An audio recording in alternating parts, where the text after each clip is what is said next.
You know, I did ask that question against the background of what we see across the world now. Maybe you say Europe. You see a lot of young people coming through the political system with massive support. They're leading their countries in different capacities. That's right. And then I asked, look, can that ever happen? Not even Nigeria, Africa. Do you think that we can catch that bug?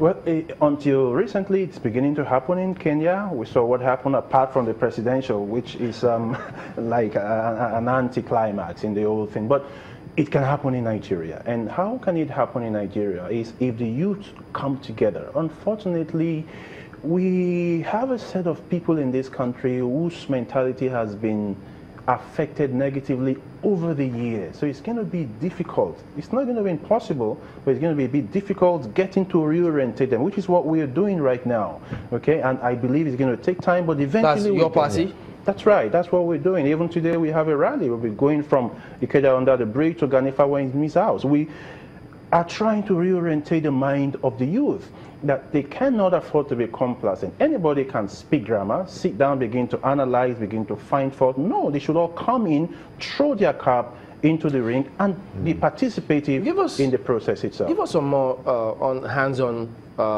you know, because you're in it.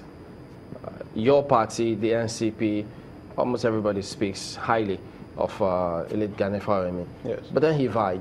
And, you know, you'd have thought if Nigerians wanted to change, if they wanted certain things to happen, they'll look for someone who's got perhaps that kind of clout. At that time, Nigerians didn't.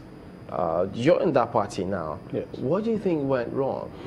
What went wrong is that the mentality of the people at that time was such that we believe that, okay, Chief Gani was coming in for president. He doesn't have money to throw around. We need people that have money to throw around, get bag of rice, get you chicken, get you all of that. So they felt Gani was speaking grammar. And ideologically, they knew what he was saying was the things we need as a people.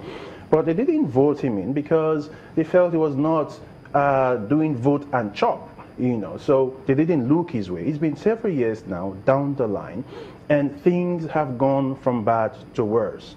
Today we find situations where states cannot pay salaries. We find situations where we have to borrow money to finance our budget. It wasn't that bad. So Nigerians are beginning to see that there's a need to break away from the norm. There's a need to follow a new order, a total deviation from where we are coming from. It's not a question of APC or PDP. We need persons that have what they are bringing to the table that will change the system, and that's what our party stands for. That's what I stand for, and I do believe that in 2019 the narrative will change because people are tired of what they are beginning to see. The PDP, the APC, there's no difference between the two of them. People just cross carpet from one party to another. It's basically the same thing. So in 2019 the people are going to be wiser. They want to see results on the table. They want to see something that is totally different from where we're coming from. But what do you think about the thinking along the lines that though you say that the people are tired, but at the end of the day, come 2019, the politicians will still win? Yes, the politicians will win, Gimba, if we allow them to win. Nigeria is a nation of almost 200 million people. Thank God for card readers. So carrying ballot boxes and all that, snatching boxes, stuffing them, it's a little bit difficult now compared to what it used to be. So that means we can have some degree of monitoring. So there's going to be a difference now, largely because, like I did say, the people want a difference. And if the people come out one-on-one and say, like I meet young people every day, and they tell me, look, we've worked for this party, we work for this party, we've discovered they are the same thing, we want a breakaway, we want a change. We are the ones they use on the street to do all these things, and we are tired, we just want a change.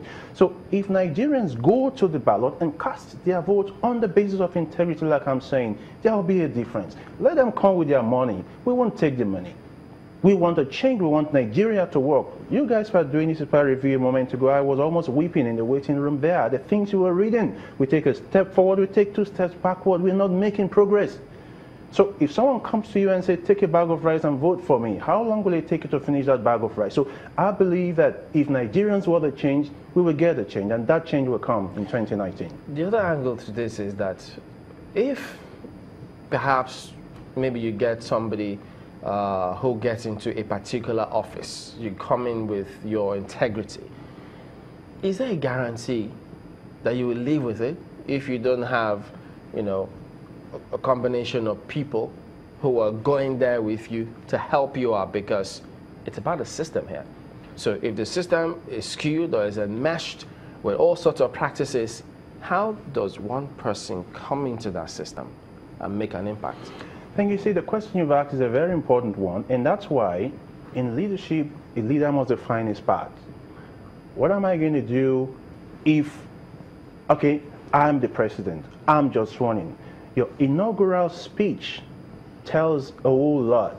If your inaugural speech is not defined, if you have not mentioned in specific terms the things you want to do, the role of the executive, the role of the legislature, the role of the security agents, the role of the office of the citizens, then you will leave them to begin to imagine your body language. That's where that word body language comes in. If you do not define in clear terms, these are the things, fellow Nigerians, thank you for voting me into office. In the next 4 years, this is our direction.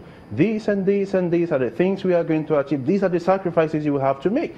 These are the things you state it in black and white, so nobody sees you as a messiah.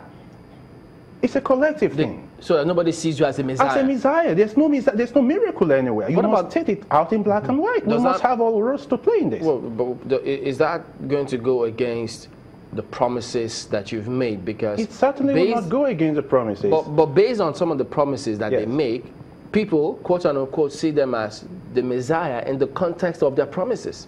So if you say nobody sees you as a messiah, is that almost immediately shirking responsibility? No, it's making them know they have a role to play. Now let me give you that's the people. Yeah, people. We all have roles to play. If you just sit back and say, okay, when Buhari was sworn in, we had high hopes. And people just folded their arms and say, okay, he's been sworn in, things will change, the Messiah has come. What are we seeing? It's not possible. When he was sworn in initially, the first few days, if you drive past the road, the policemen, they will not take bribe from you. They will look and they are afraid. Oh, Buhari has come. Everybody is afraid. The body language. But there was no black and white specification of the rules of the individual, the rule of the city. It has to be clearly stated out. But after a couple of weeks, what did we see? The tempo began to go down. People began to go back to what they were doing before he came, because they felt, okay, the Messiah has come, he's going to wave the magical wand and Nigeria will change. It won't work. We all have roles to play, and we must define those roles. And that's why I say that it's a collective effort. If you want Nigeria to work today, it will work, but leadership, defined, specific leadership is everything.